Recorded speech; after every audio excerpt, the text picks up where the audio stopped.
Sementara itu, apabila mencermati keadaan yang terjadi pada tanggal 7 Juli tersebut, tidak ada bukti pendukung yang mengarah pada kejadian yang valid adanya pelecehan seksual atau kekerasan seksual atau bahkan lebih dari itu, mengingat hal-hal sebagai berikut.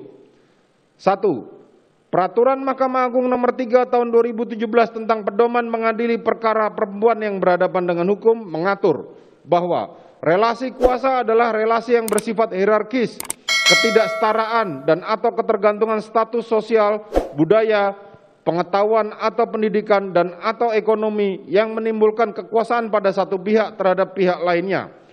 Dalam konteks relasi antar gender sehingga merugikan yang memiliki posisi lebih rendah. Ada dua unsur penting dalam pengertian relasi kuasa di atas, yakni pertama, sifat hierarkis yang meliputi posisi antar individu yang lebih rendah dan atau lebih tinggi dalam suatu kelompok atau tanpa kelompok. Kedua, ketergantungan, artinya seseorang bergantung pada orang lain karena status sosial, budaya, pengetahuan atau pendidikan, dan ekonomi. Kedua unsur relasi kuasa tersebut menimbulkan adanya ketimpangan relasi kuasa, sehingga penyebab utama terjadinya kekerasan seksual.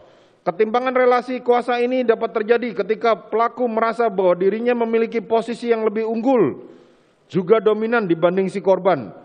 Dari pengertian di atas maka disebutkan orang yang memiliki posisi lebih unggul juga dominan dalam hal ini adalah Putri Chandrawati, dikarenakan Putri merupakan istri dari terdakwa yang menjabat sebagai Kadif Propam dan latar belakang pendidikan Putri adalah seorang dokter gigi.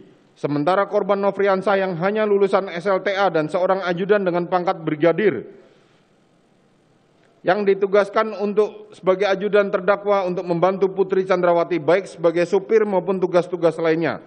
Sehingga dengan adanya ketergantungan relasi kuasa dimaksud sangat kecil kemungkinannya kalau korban melakukan pelecehan seksual atau kekerasan seksual terhadap Putri Chandrawati.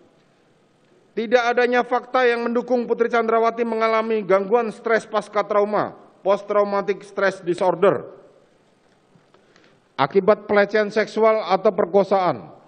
Pelecehan seksual dan perkosaan terjadi biasanya dikaitkan dengan relasi kuasa.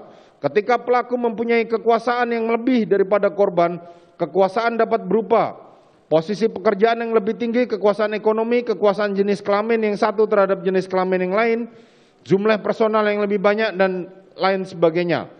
Pelecehan seksual atau kekerasan seksual merupakan setiap bentuk perilaku yang memiliki muatan seksual yang dilakukan seseorang atau sejumlah orang, namun tidak disukai dan tidak diharapkan oleh orang yang menjadi sasaran, sehingga tindakan pelecehan seksual dan perkosaan akan mendatangkan trauma yang mendalam bagi korban.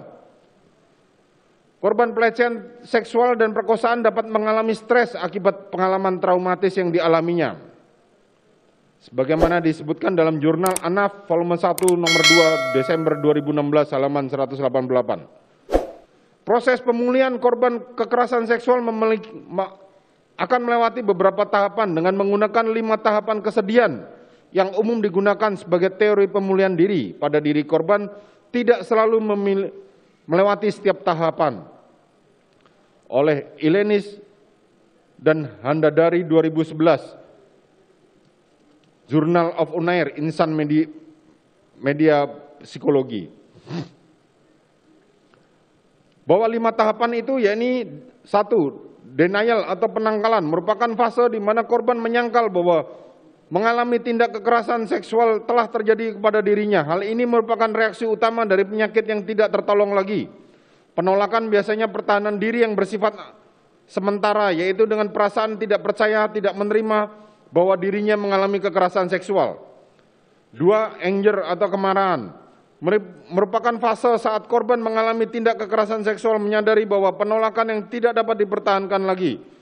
Penolakan muncul dalam rasa marah, benci, dan iri. Ini terjadi karena individu menyadari kenapa dirinya yang mengalami tindak kekerasan seksual bukan orang lain. Kemarahan itu diproyeksikan kepada perawat, dokter, keluarganya, dan juga Tuhan. 3. bargaining atau penawaran merupakan tahapan ketiga korban tindak kekerasan seksual mengembangkan harapan sebagai mekanisme pertahanan diri. Individu melakukan tawar-menawar dalam arti berharap bahwa trauma ini bisa hilang dengan sendirinya. 4. Depresi merupakan tahapan keempat di mana korban dalam fase ini menjadi pendiam, menolak orang lain dan banyak merenung. Usaha-usaha untuk memperbaiki dirinya dapat membuat korban masuk ke dalam kondisi depresi. Pada dasarnya, kekerasan seksual yang terjadi pada korban kekerasan akan menimbulkan dampak negatif bagi dirinya, salah satunya yaitu depresi. Pada proses ini, korban kekerasan seksual tidak hanya menerima dampak secara fisik saja, tetapi juga dampak mental, yaitu dampak depresi yang ditunjukkan seperti kasus di atas.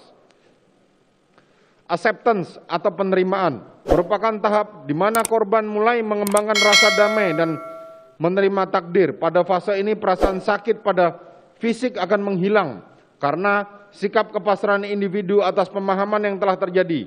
Setelah korban mencapai tahap penerimaan, barulah dapat terjadi perkembangan yang positif. Tahap penerimaan ini terjadi apabila korban kekerasan seksual sudah dapat mengendalikan dirinya sendiri, menjalankan aktivitas sehari-hari seperti biasanya tanpa adanya rasa tidak nyaman dan sudah menerima kejadian yang pernah dialaminya. Menimbang bahwa berdasarkan keterangan saksi Riki Rizal Wibowo pada saat saksi menemui Putri Chandrawati di rumah Magelang, Putri menanyakan di mana korban. Dan begitu saksi bertemu korban, langsung saksi ajak naik ke lantai 2 dan saksi hadapkan ke hadapan Putri Chandrawati. Kemudian korban Yosua Huta Barat langsung masuk duduk di bawah situ melihat jika ibu tidur bersandar. Kemudian saksi tidak ada perintah untuk duduk sehingga saksi hanya berdiri di depan, kemudian saksi standby di situ.